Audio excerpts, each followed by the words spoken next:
নমস্কার বন্ধু, sport pencil চ্যানেলের আরো একটি নতুন ভিডিওতে আপনাদের স্বাগত জানাবো। প্রথমে অনুরোধ করব, ইস্টবেঙ্গল ক্লাবের জয়ের দিনে হোক বা পরাজয়ের দিনে হোক, আজকে তো জয়ের দিন, আসুন কমেন্ট সেকশনে আমরা সবাই মিলে আমাদের মাতৃসম ইস্টবেঙ্গল ক্লাবে জয়ধ্বনি করব এবং একই সঙ্গে একটা বৃহত্তর ইস্টবেঙ্গল পরিবার গঠনের যে পদ্ধতি নিয়ে স্পোর্ট পেন্সিল চ্যানেল এগোচ্ছে, সেখানে আপনার তো সাহায্য সহযোগিতা ভীষণভাবে দরকার। ইতিমধ্যেই প্রায় 12,000-এর কাছাকাছি ইস্টবেঙ্গল সমর্থক এই ডাকে সাড়া দিয়ে একটা বড় পরিবার গঠন করেছে। আপনিও কেন বাদ থাকবেন? ভিডিওর নিচে থাকা সাবস্ক্রাইব বাটনটিকে একটু ছুঁয়ে দিন, প্রেস করুন বন্ধু। এর জন্য কোনো পরিশ্রম, অর্থ কিছুই অপচয় করতে লাগে না। শুধু ইস্টবেঙ্গল ক্লাবের জন্য ভিডিওর নিচে থাকা সাবস্ক্রাইবার বাটনটিকে ছুঁয়ে দিয়ে স্পোর্ট পেন্সিল চ্যানেলের পাশে থাকুন, সমর্থন করুন। এক প্রকার বলতে গেলে প্রত্যাশিত জয়। হায়দ্রাবাদ এফসি এমন একটা দল, পয়েন্ট তালিকায় তারা 12টা দলের মধ্যে একদম শেষ জায়গায় দাঁড়িয়ে আছে। এই মরশুমে দুবার এর আগে হায়দ্রাবাদ এফসির সঙ্গে ইস্টবেঙ্গল ক্লাবের দেখা হয়েছিল, সেখানেও ইস্টবেঙ্গল ক্লাব জয়লাভ করেছিল। ইন্ডিয়ান সুপার লিগের 12টা দলের মধ্যে হায়দ্রাবাদ এফসি একমাত্র দল যারা বিদেশি বিহীন। এবারে দলটার অবস্থা খুবই খারাপ। যদি অবনমন থাকতো তাহলে দলটা যে অবনমনের কবলে পড়তো সেটা সুনিশ্চিত। ঠিক এরকম একটা দলকে তাদের মাঠে গিয়ে, তাদের মাঠটা খুব একটা বড় প্রশ্ন নয়, ইস্টবেঙ্গল ক্লাব শক্তির নিরিখে হায়দ্রাবাদ এফসির থেকে অনেকটা এগিয়ে।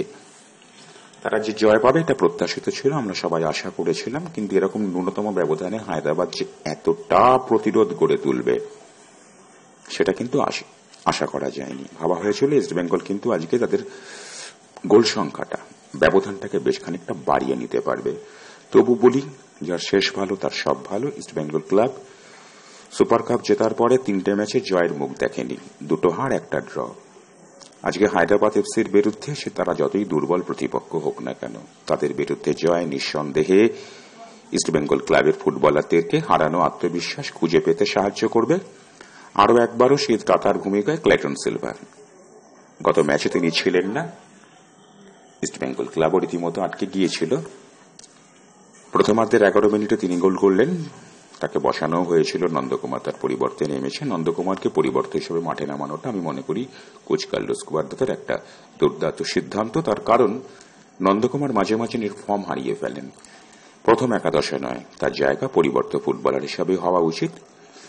ঠিক এরকম একটা জায়গায় পয়েন্ট তালিকার দিকে যদি আমরা একটুখানি তাকাই, সেখানে দেখব প্রায় 10 থেকে একাদশ স্থানে নেমে যাওয়া ইস্টবেঙ্গল ক্লাব আজকে 3-3টে মূল্যবান পয়েন্ট পেয়ে কিন্তু এমন একটা জায়গায় তারা চলে এলো, খুব সম্ভবত 7 নম্বর যদি ভুল না করি, যুগ্মভাবে গোল পার্থক্যে এগিয়ে আছে বলেই আমি 7 নম্বর স্থানটার কথা বললাম। নর্থ ইস্ট ইউনাইটেড আজকে হেরে গিয়েছে মোহনবাগানের কাছে। ইস্টবেঙ্গলের দিকে তাকালেই নর্থ ইস্ট ইউনাইটেড কিন্তু হেরে যাওয়াটা ভীষণভাবে দরকার ছিল, স্বার্থপরের মতো এই কথাটা বলতেই হচ্ছে। তারা হয়তো এখনো পর্যন্ত ইস্টবেঙ্গল ক্লাবের থেকে এগিয়ে রয়েছে, কিন্তু তারা অনেক বেশি ম্যাচ খেলে ফেলেছে, অর্থাৎ সুপার 6-এ যাওয়ার সম্ভাবনার দরজাটা যে বেশ খানিকটা বন্ধ হয়ে যাওয়ার মতো একটা পরিস্থিতি হয়েছিল। ঠিক সে জায়গা থেকে আজকের ম্যাচের মূল্যবান 3-3টে পয়েন্ট ইস্টবেঙ্গল ক্লাবকে কিন্তু আবার নতুন করে সুপার 6-এর লড়াইতে ফিরিয়ে আনলো। তবে এই জয়ের ধারা কিন্তু অব্যাহত রাখতে হবে।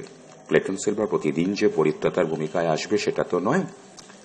নতুন বিদেশি এসছে বলতে গেলে, যাদেরকে নিয়ে East Bengal club Indian super league শুরু করেছিল তাদের মধ্যে 3 জন সরে গিয়েছে, সেটিং ফুটবলার বলা চলে। তারা পার্দা লুকাসের কথা বলি, হেডেডের কথা বলি, বা সিভেরিও তোরো, ব্যর্থ হোক সফল হোক, এরা দলের সঙ্গে প্রথম দিন থেকে ছিল, অনেকটা মানিয়ে নিতে পেরেছিলেন। সেই সুযোগ নতুন নবাগত 3 জন ফুটবলারদেরও প্রাপ্য।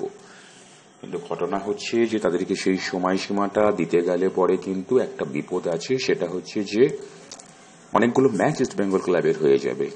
কোচ কার্লোস কুয়াদ্রাতো যথার্থই বলছেন যে ইস্টবেঙ্গল ক্লাবের কাছে এখন প্রত্যেকটা ম্যাচে একটা নক আউটের মতো ফাইনাল ম্যাচ, অর্থাৎ মাস্ট উইন ম্যাচ, জিততেই হবে যদি প্রথমবার ইস্টবেঙ্গল ক্লাব নিজেদেরকে সুপার 6-এ দেখতে চায়। সেখানে আজকের ম্যাচ ইস্টবেঙ্গল ক্লাবকে আত্মবিশ্বাস দিয়েছে। পরবর্তী ম্যাচগুলো কিন্তু আরো কঠিন প্রতিপক্ষ। দুর্ভাগ্য ইস্টবেঙ্গল ক্লাবের যে টিম ফরমেশনটা ভেঙে গেল, ক্রেসপোর মতো নির্ভরযোগ্য ফুটবলার চলে গেলেন মাঠের বাইরে। তিনি কবে ফিরবেন এটা নিয়েও কিন্তু কোশ্চেন মার্ক আছে বন্ধু। সুনির্দিষ্টভাবে আমরা বলতে পারবো না যে আগামী 1টা বা 2টো ম্যাচ পরেই তিনি ফিরবেন। অথচ যত দিন যাচ্ছে ইন্ডিয়ান সুপার লিগ ক্রমশ ম্যাচ খেলে খেলে একটা দল কিন্তু ফাইনাল পর্বে চলে যাচ্ছে। সব মিলিয়ে ঝুলিয়ে ইস্টবেঙ্গল ক্লাবের সামনে রীতিমতো এই মুহূর্তে একটা কঠিন পরিস্থিতি।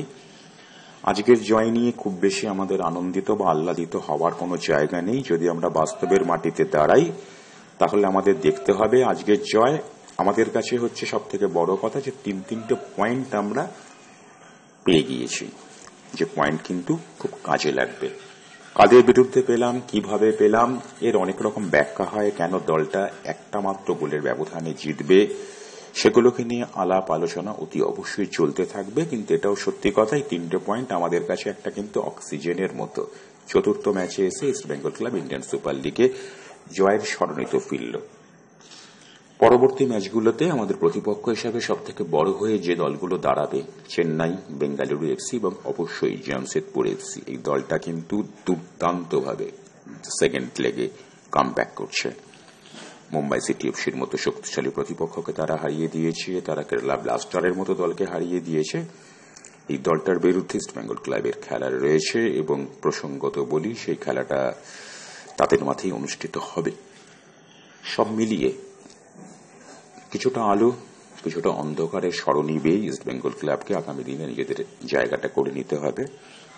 যোগ্য নাবিক কোচ কার্লোস কুবারদাত আছেন এবং প্রত্যাশা করব বিদেশিরা খুব দ্রুত দলের সাথে মানিয়ে নেবে এবং টিম স্পিরিটের উপর ভরসা করে এই ইস্টবেঙ্গল দল তো আমাদেরকে অনেক স্বপ্ন পূরণ করেছে, আমাদেরকে তো স্বপ্ন দেখিয়েছে।